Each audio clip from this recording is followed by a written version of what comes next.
Hi, everybody. It's John DePietro, and in this edition of Looking Back on the Great Tornado of 1953, we talked to Brother Armand Lemaire, who was on the staff of Assumption College back in 1953, and he describes in his vivid first-person recollection of how he survived the tornado and the immediate aftermath, including coming across people who did not survive the tornado.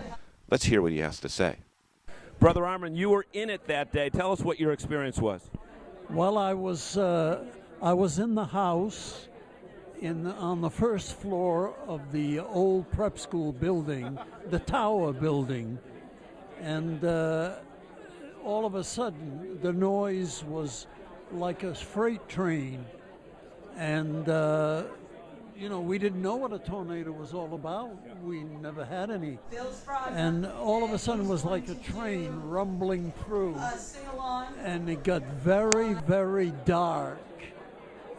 And then it was over in 90 seconds.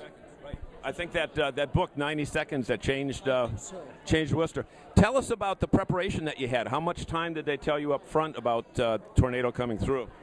Well, some of us, we were on retreat that week, and we were getting ready to go to a late afternoon session for the retreat, another sermon. And we were outdoors looking at towards the Norton Company plant, and we saw the dark cloud coming, but we didn't know what it all meant. All of a sudden, we were in the midst of this tornado, and it was an unbelievable noise.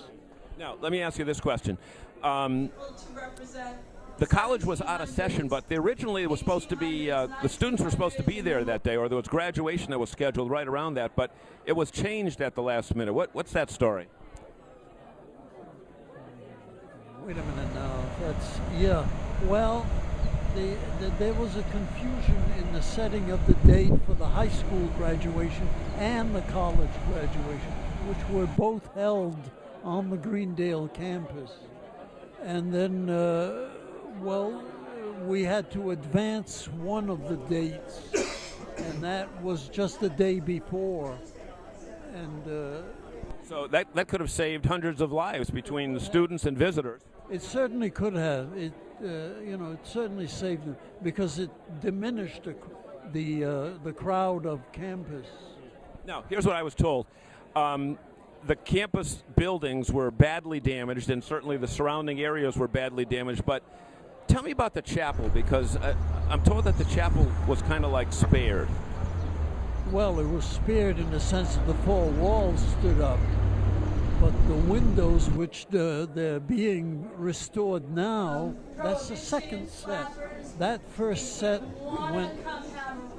went off with the wind. Then they rebuild the new set of stained glass windows, and those are the ones that are coming up now. But if you looked at the pictures, the chapel was probably the part that was damaged the least, right? Yeah, structurally it stayed up. Divine intervention, you think? Oh, well, I won't call it. I wouldn't go that far.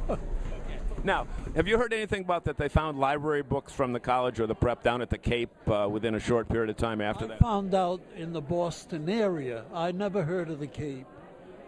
But library book, they get to the wind.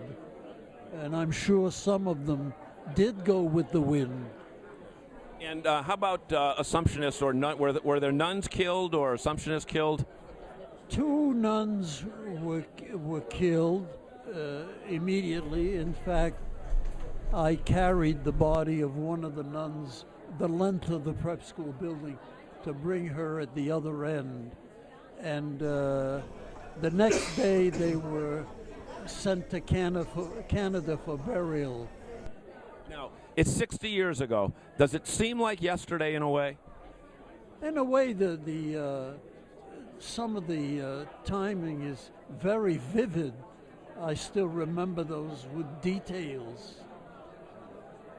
Well, we want to thank you so much for spending time with us. Brother Armand Lemaire, staff of Assumption College, who was one of the survivors of the 1953 tornado. Have a great day, everybody.